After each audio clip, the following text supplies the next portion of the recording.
ठाण्याच्या राजकीय, सामाजिक आणि सांस्कृतिक घडामोडींचं वर्तमान चित्र दाखवणाऱ्या ठाणे वर्तमानमध्ये मी नितीन बोरसे आपलं पुन्हा एकदा हार्दिक स्वागत करतो. सादर करीत आहोत आजच्या ठळक बातम्या. ठाणे महानगरपालिकेच्या निवडणुकीच्या पार्श्वभूमीवर सध्या शिवसेना आणि भारतीय जनता पार्टीच्या युतीच्या चर्चा सुरू आहेत. आजही या संदर्भात एका महत्त्वपूर्ण चर्चेची फेरी होणार आहे. मात्र असं असतानाच कार्यकर्त्यांमध्ये मात्र प्रचंड संभ्रम निर्माण झाला आहे. युती होणार अथवा नाही याकडे कार्यकर्त्यांचं लक्ष लागलेलं आहे. तर दुसरीकडे आज भारतीय जनता पार्टीच्या वतीने नमो भारत नमो ठाणे या शीर्षकाखाली एक प्रचंड मोठं बॅनर झळकलं आहे. त्यामुळे तर आता युतीच्या चर्चांच्या संदर्भात अधिकच चर्चा सुरू झालेल्या आहेत, संभ्रम निर्माण झालेला आहे. 2.5 वर्ष महाराष्ट्रात जातीयवादाचा वणवा पेटलेला असताना शिंदे यांनी तो कुशलतेने हाताळला. मुख्यमंत्री वैद्यकीय सहायता निधीतून हजारो रुग्णांना रोगमुक्त करण्याचं काम शिंदे यांनी कोणताही गाजावाजा न करता केला. हा त्यांचा मोठेपणा आहे. म्हणूनच आपण शिंदे यांच्या शिवसेनेशी संलग्न झालो आहोत, असं प्रकाश महाजन यांनी ठाणे शहरामध्ये पत्रकारांशी बोलताना सांगितलं. महाजन पुढे म्हणाले की हिंदुत्वावर काम करण्याची इच्छा असल्याने शिवसेनेमध्ये प्रवेश केला. महाराष्ट्रात अनेक मुख्यमंत्री झाले जे घरात बसून राहिले, परीक्षेला आले नाहीत. पण एकनाथ शिंदे यांना अपवाद ठरले. ते परीक्षेला पण बसले आणि पहिले देखील आले, असं यावेळी श्री प्रकाश महाजन यांनी सांगितलं. मुख्यमंत्री पदाच्या काळात मला तुमच्या एका गोष्टीचं खूप कौतुक वाटतं. जातीवादाच्या वणव्यात महाराष्ट्र पेटला असता, पण तुम्ही अत्यंत कुशलतेने तो हाताळला. मी मराठवाड्यातला आहे, मला मराठवाड्यात त्याची तीव्रता माहिती आहे. खरं म्हणजे तुमचं खूप कौतुक आहे. एखादं गाव अतिवृष्टीमध्ये वाहून जातं आणि रात्री 1:30-2 वाजता एखादी मुख्यमंत्री तिथं पोहोचतो. या महाराष्ट्रात असे काही मुख्यमंत्री झाले आहेत की त्याने घर सोडलं नाही, पण ते पहिले आले. म्हणजे परीक्षेलाच बसले नाही, ते पहिले आले. तुम्ही परीक्षेला बसलात, पहिले आलात, पण त्याचा कधी गवगवा केला नाही. त्यांच्या काळात काय झालं आणि तुमच्या काळात काय झालं याची जर तुलना करायची झालं तर शरद पवार साहेबांनी स्वतः सांगितलेलं आहे की शिंदे साहेबाचं 2.5 वर्षाचं कार्य जर तुम्ही पाहिलं तर तुम्हाला फरक लक्षात येईल. शिंदे साहेब, तुमची ही काम करण्याची भरारी अशीच राहो. ईश्वर तुम्हाला दीर्घ आयुष्य द्यावं. आमदार श्री संजय केळकर यांना अत्यंत प्रतिष्ठेचा समजला जाणारा अटल गौरव पुरस्काराने सन्मानित करण्यात आला आहे. नवी दिल्लीत 23 डिसेंबर रोजी महाराष्ट्र सदन येथे आंतरराष्ट्रीय अटल सन्मान सोहळा झाला. ठाण्यात सुरू असलेल्या महापालिका निवडणुकीची जबाबदारी आमदार केळकर यांच्यावर असल्याने ते या सोहळ्यास उपस्थित राहू शकले नाही. मात्र भाजपच्या खोपट येथील कार्यालयामध्ये काल दुपारी 4 वाजता अटल फाउंडेशनच्या वतीने हा पुरस्कार राष्ट्रीय अध्यक्ष अपर्णा सिंग यांच्या वतीने महाराष्ट्र प्रदेश अध्यक्ष गणेश राजे यांच्या हस्ते गौरव पुरस्कार प्रदान करण्यात आला. यावेळेस अटल फाउंडेशनचे प्रदेश महामंत्री जितेंद्र शिर्के, जिल्हाध्यक्ष राजकुमार पवार, त्याचप्रमाणे इतरही मान्यवर उपस्थित होते. यावेळेस बोलताना श्री केळकर यांनी अटल बिहारी वाजपेयी यांच्या नावाचा पुरस्कार आपल्याला मिळाला हे आपलं भाग्य असल्याचं भावना त्यांनी व्यक्त केल्या.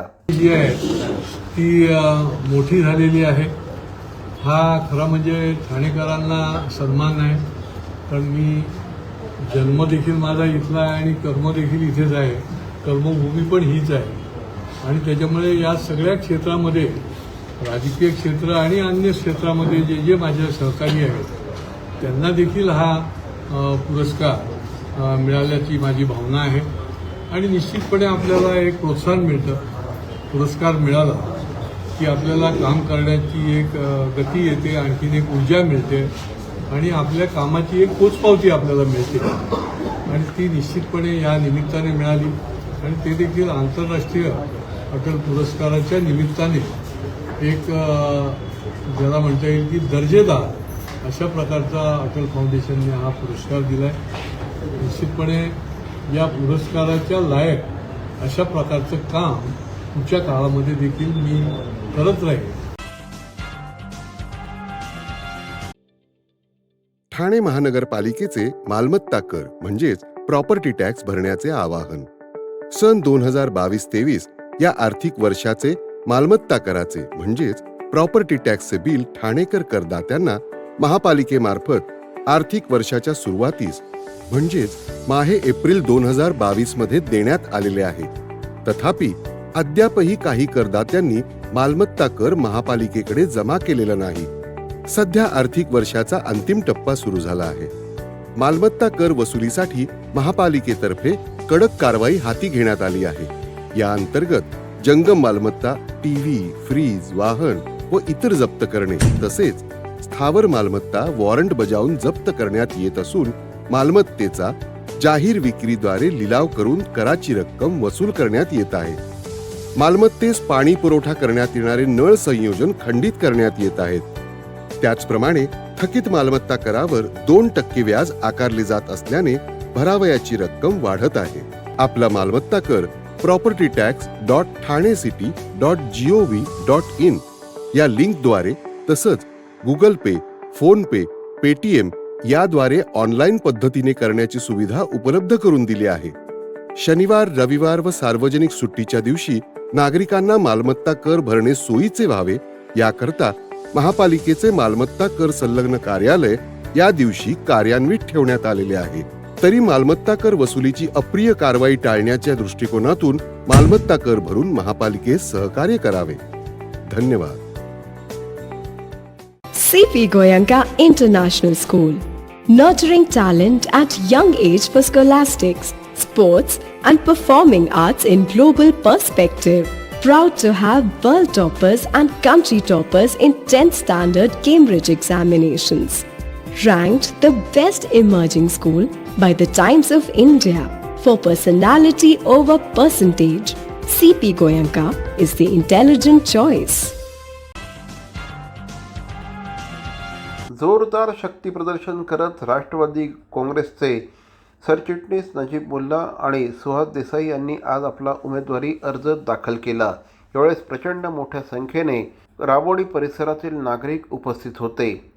महाराष्ट्रातील 29 महापालिका निवडणुकीपूर्वी सर्व पक्षांच्या आघाडीच्या जागा वाटपात कोणताही तोडगा निघत नाही अशी परिस्थिती असतानाच आज नजीब मुल्ला आणि सुहास देसाई यांनी घड्याळ चिन्हावर आपला उमेदवारी अर्ज दाखल केला. यावेळी जोरदार प्रचार रॅली देखील काढण्यात आली.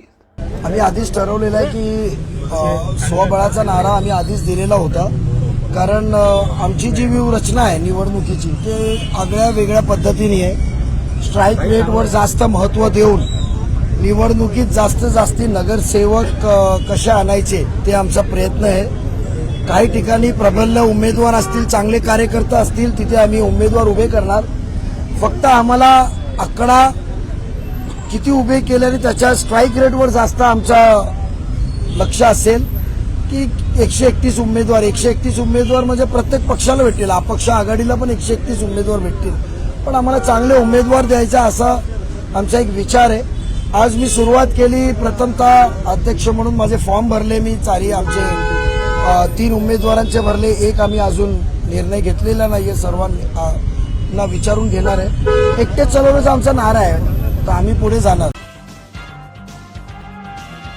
श्री अय्यप्पा भक्त सेवा संगमच्या वर्तनगर ठाणे येथील अय्यप्पा मंदिरामध्ये 48व्या मंडल पूजेचं आयोजन सध्या करण्यात आलं आहे. अय्यप्पा मंदिर ठाणे शहरामध्ये 1988 साली बांधण्यात आलं. केरळीय शैलीमध्ये हे मंदिर बांधण्यात आलं आहे. या निमित्ताने मंडल पूजेनिमित्त विविध धार्मिक आणि सांस्कृतिक कार्यक्रमांचं या ठिकाणी आयोजन करण्यात आलं आहे. दररोज या ठिकाणी सेवेली पूजा अर्चा केली जाते.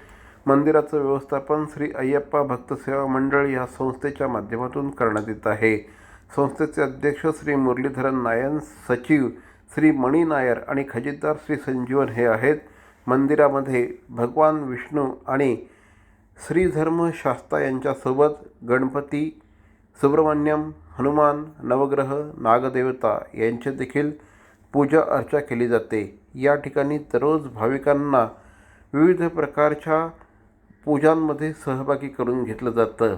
दर दिवशी या ठिकाणी विविध प्रकारचे सांस्कृतिक कार्यक्रम देखील आयोजित करण्यात येत आहे. काल या ठिकाणी श्रीमद भगवद्गीता नारायणी ग्रुपने सादर केली, तर संध्याकाळी भरतनाट्यम सादर करण्यात आलं.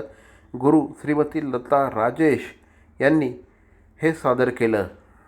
त्याचप्रमाणे दिनांक 26/12/2025 रोजी सायंकाळी 4 वाजता सर्वेश्वर्य पूजा आणि सायंकाळी 6 वाजता गुरुथी संपन्न झालं.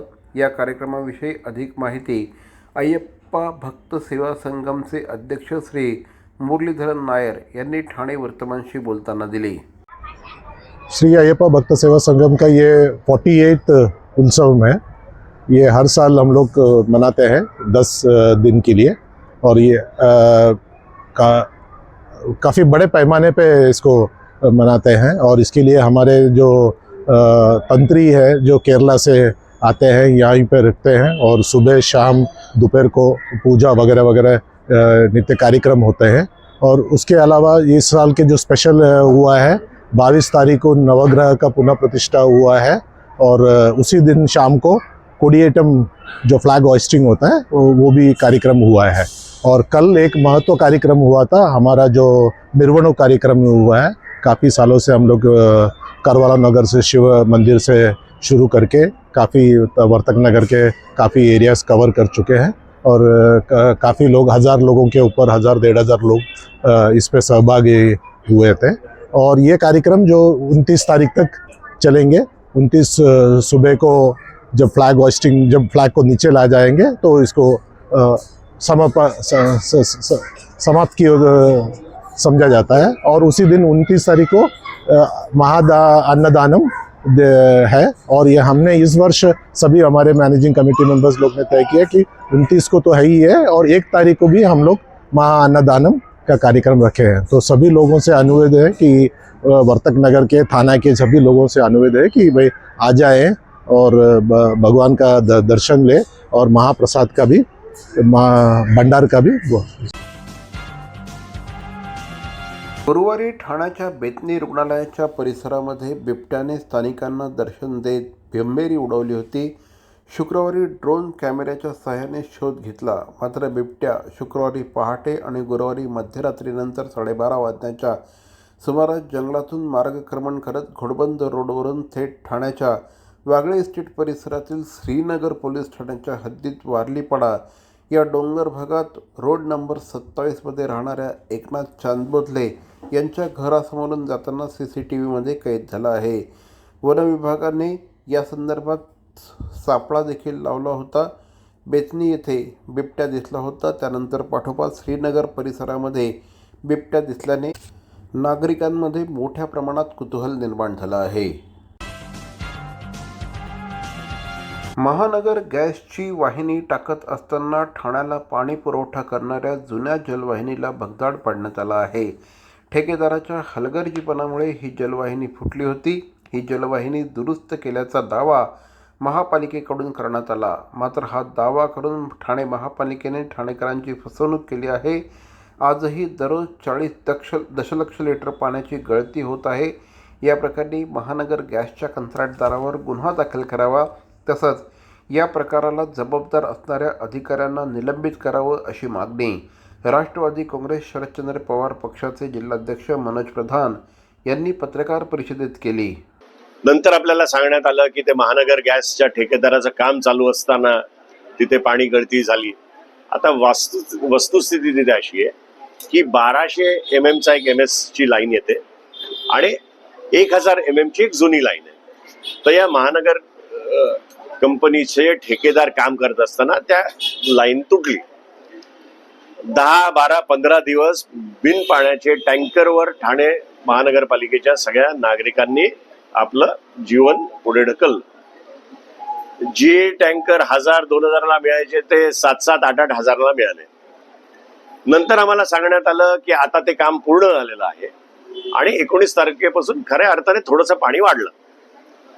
आजची परिस्थिती तिकडे अशी आहे की तिकडे गळती परत झालेली आहे आणि मी तुम्हाला व्हिज्युअल शेअर करतो की कशा प्रकारचं काम यांनी केलंय. मग माझा प्रश्न आयुक्तांना एवढाच आहे की ज्या ठेकेदारांनी हे काम केलं, ज्याच्यामुळे ठाण्याचे नागरिक इतके हैराण झाले, त्याच्यावर तुम्ही गुन्हा का दाखल करत नाही. आणि आज जर 40 MLD पाणी रोजचं वाया जातंय आणि त्यावेळेस 10-15 दिवस किती MLD पाणी वाया गेलं, तर त्याचं कॉम्पन्सेशन त्याच्याकडनं का घेत नाही? आपल्याला मीटर लावता, एक रुपया आमच्याकडून ठाणेकर नागरिकांकडे तुम्ही वसूल करता, आणि मग ज्या ठेकेदारामुळे एवढं पाण्याचं नासधूस झाली, तुम्ही त्याच्याकडनं का त्याच्या पैशाचं कॉम्पन्सेशन घेत नाही त्या पाण्याचं? हा माझा मूळ प्रश्न आहे. 2 गोष्टी मी आपल्या माध्यमातून आयुक्तांना आणि डिपार्टमेंटला सांगेन की महानगर गॅसच्या त्या ठेकेदारावर FIR झालीच पाहिजे, आणि दुसरी, त्यांना जे पाणी नासलं गेलं त्याचं त्यांना बिल दिलं पाहिजे आणि ती रिकव्हरी झाली पाहिजे. तर मंडळी, या होत्या आजच्या ठळक बातम्या. आजचा एपिसोड आपल्याला कसा वाटला आम्हाला जरूर कळवा. आमचा पत्ता आहे Dadoji Konde stadium, shop number 16, Khatan road, Thane पश्चिम. दूरध्वनी क्रमांक 9820939420. तर मग पुन्हा भेटू उद्या याच वेळी याच ठिकाणी ठाणे वर्तमानमध्ये. तोपर्यंत धन्यवाद. जय हिंद, जय महाराष्ट्र.